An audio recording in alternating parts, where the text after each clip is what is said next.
আসসালামু আলাইকুম রহমতুল্লাহ। বাইরে প্রচণ্ড বৃষ্টি হচ্ছে, আর বৃষ্টি হচ্ছে আল্লাহর একটি নিয়ামত। আল্লাহর নিয়ামত শুকরিয়া আদায় করার মাধ্যমে আল্লাহর সন্তুষ্টি অর্জন করা যায়।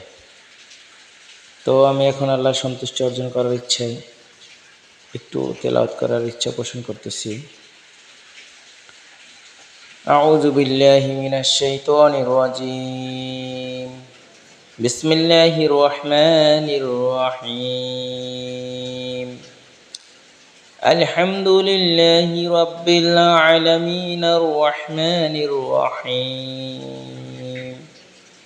مالك يوم الدين إياك نعبد وإياك نستعين اهدنا الصراط المستقيم صراط الذين أنعمت عليهم